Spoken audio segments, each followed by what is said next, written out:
So కానీ మీరు గెలిచారు మేడం, ఏంటి మీ నియోజకవర్గ ప్రజలకు ఏం చేస్తారు? ఏం చెయ్యనయ్యా, ఏం చెయ్యను. చెయ్యను, ఏముంది కాబట్టి ఈరోజు వాళ్ళ దగ్గర. ఓకే, అంటే మీరు గమనించారు కానీ తిరిగారుగా, చాలా రోడ్లు లేవు, డ్రైనేజ్ భయంకరంగా ఉంది, తాగే నీళ్ళల్లో డ్రైనేజ్ కలిపిపోతుంది, అంగన్వాడీ స్కూళ్ళలో ఎగ్స్ రావయ్యా, పాలు రావయ్యా, పాపం ఏముందయ్యా అక్కడ. గవర్నమెంట్ స్కూల్ భయంకరంగా ఉన్నాయి, ప్రైవేట్ స్కూల్ డబ్బులు కట్టుకోలేకపోతే. ఇన్నేళ్ళుగా అక్కడ ఎంఐఎం గెలుస్తున్నా వాళ్ళకి ఏం ఊరగలే అక్కడ. ఇండ్లు లేవు, ఆ బంజారాలు, ఎస్సీలు, ఎస్టీలు, ఆ పారదీవాడ మీరు వెళ్ళి చూస్తే ఒక రోజే నాకు ఎంత భయం వేసింది, ఇక్కడ కుప్పకూలుతుందేమో అని భయం వేసింది నాకు. అంత భయంకరంగా ఉంటాయి. మీకు ఫలక్ను మా దగ్గర ఎస్టీ బంజారాలు ఇండ్లు చూడండి, పగిలిపోయి ఉంటాయి.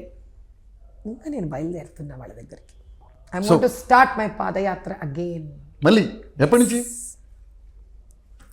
I let you know. Okay, అది కూడా నిర్ణయం ఇస్తారా త్వరలో? తమాషా ఏం తెలుసా, ఓకే, అక్కడ తాగే నీళ్ళు ఇలా వస్తాయి. నేను తీసుకొచ్చాను అక్కడి నుంచి, దీని టెస్టింగ్కి కూడా పంపించాను. ఇది డ్రైనేజ్ వాటర్ మిక్స్ అయిన నీళ్ళు. ఎస్, కథపకండి, ఆ కింద డ్రైనేజ్ అంతా ఉంది, మీకు చూడండి. నేను ఇలా తెచ్చుకుంటా నాతో పాటి, నాకు పాదయాత్రలో ఇవ్వండి అని తెచ్చి టెస్టింగ్కి కూడా పంపించాను. నా టెస్ట్ రిజల్ట్స్ ఉన్నాయి. ఆలోచించండి నాయన, నేను ఏం చేస్తానని మీరు అడుగుతున్నారు కదా. ఇలాంటి జీవితాలకి ఎన్ని చేయాల్సి ఉంటుందో ఆలోచించండి. ఎవరు క్యారీ చేశారు ఈరోజు దాకా? నేను ఈ రోజుకి నా దగ్గర ఎందుకు పెట్టుకున్నాను తెలుసా? ఇది నన్ను నిమిషం నిమిషం నా కర్తవ్యాన్ని గుర్తు చేయాలి. నేను ఈ బాధలో మునుగున్నాను. మీరేమో నాకు పార్టీ అది ఇస్తుందా ఇది ఇస్తుందా అని అడుగుతున్నారు. నాకు దీన్ని సాల్వ్ చేసే సహాయం ఇస్తే చాలా. సాల్వ్ చేయాలంటే మీ దగ్గర పదం ఉండాలి నేను అనుకుంటున్నాను నాయన. మీకు అంటే అది ఉంటే, ఎందుకంటే పనులు తొందరగా అవుతాయనేది నా ఉద్దేశం మేడం. మీకు మాట చెప్తాను, where there is a will there is a way. ప్రజలకు న్యాయం జరగాలి అని అకుంఠిత దీక్షతో ఉన్నాను మనసులో, మనసా కర్మ వాచన. అది భగవంతుడు, అమ్మవారు, పరమేశ్వరు ఏ రకంగా ఇక్కడ వరకు నా జీవితాన్ని ఇలా తెచ్చారు. ముందు కూడా ప్రజాసేవ కోసం అదే విధంగా వాళ్ళు నాతో నిలబడతారని, అదే విధంగా నాకు అట్లాంటి సహాయ సహకారాలు ఎప్పుడెప్పుడు కావాలో నేను చూపించే ధైర్యానికి, నిజాయితీకి వాళ్ళు ఇస్తారు అని నేను ఆ భగవంతుడిని నమ్ముకున్నా. సో ఎలా జరుగుతుందో చూద్దాం. థ్యాంక్ యూ మేడం, మీ విలువైన సమయాన్ని కేటాయించి ఇచ్చారు, మంచి ఇంటర్వ్యూ ఇచ్చారు.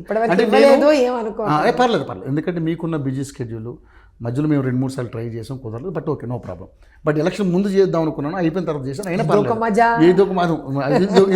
ఇదొక వెరైటీ. అంటే నేనేదో ఫేమస్ అయిపోవాలి, మిమ్మల్ని అడ్డం పెట్టుకుని, లేకపోతే మీరు ఈ ఇంటర్వ్యూతో ఫేమస్ అయిపోవాలి, ఇవన్నీ వేస్ట్. నాకేంటంటే మీ దగ్గర కొన్ని క్వశ్చన్లు కావాలి, నేను తీసుకున్నాను, అయిపోయింది. చెప్తా, నన్ను ఈ రోజు దాకా ఇంటర్వ్యూ చేసిన వాళ్ళ ఎవ్వరికీ అటువంటి భావన లేదు. నేను ఇంతమందిని జర్నలిస్టులని ఈ చిన్న స్వల్ప కాలంలో చూశాను. నన్ను అభిమానించి వచ్చిన ఇంటర్వ్యూలు తీసుకున్నారు తప్ప ఎవరు కూడా ఒక్కళ్ళో ఇద్దరు అక్కడ ఎక్కడ నన్ను ఇబ్బంది పెట్టినా కూడా సరే వాళ్ళ మనస్తత్వం ప్రవృత్తి అనుకుని వదిలేశాను తప్ప. But 99.9% journalist have only wanted to know truth, నిజం తెలుసుకోవాలి అని ముందుకొచ్చిన వాళ్ళే. నాతో ఇంటర్వ్యూలు చేశాక నన్ను ఇష్టపడి నన్ను ప్రశంసించి వెళ్ళిన వాళ్ళే తప్ప నన్ను ద్వేషించిన వాళ్ళు, నేనెవరో తెలుసుకున్న తర్వాత నన్ను ద్వేషించిన వాళ్ళు లేరు. అది చాలు కదా నాయన జీవితాన్ని. నేను కూడా అంతే మేడం, మీలాగా ఇప్పుడు. ఓకే, మీ గురించి తెలుసుకోవాలి, మీకు కొన్ని క్వశ్చన్లు అడగాలనుకున్నాను. ఓకే రైట్, మీరు చెప్పగలిగారు, హ్యాపీ. సో ఎనీవే, మీరు గెలవాలని మనస్ఫూర్తిగా ఏటివి కోరుకుంటున్నాను. చాలా మీరు గెలవాలి. నేను ఇది చూసిన తర్వాత మీరు తప్పకుండా గెలవాలని కోరుకుంటున్నా. ఎందుకంటే ఇంకా ఎక్కువ అక్కడ మీరు చేయాల్సింది చాలా ఉంటుంది. సో అక్కడ ప్రజలు ఎలా ఉంటారనేది, ఓల్డ్ సిటీ అంటే ఏంటనేది మనకి తెలుసు, ఎప్పటి నుంచి మనం చూస్తున్నాం కదా. సో మంచి మెజారిటీతో కాకపోయినా గెలవాలి, మీరు ముందు గెలుపు ముఖ్యం, మంచి మెజారిటీ రావాలి నేను కూడా కోరుకుంటున్నాను.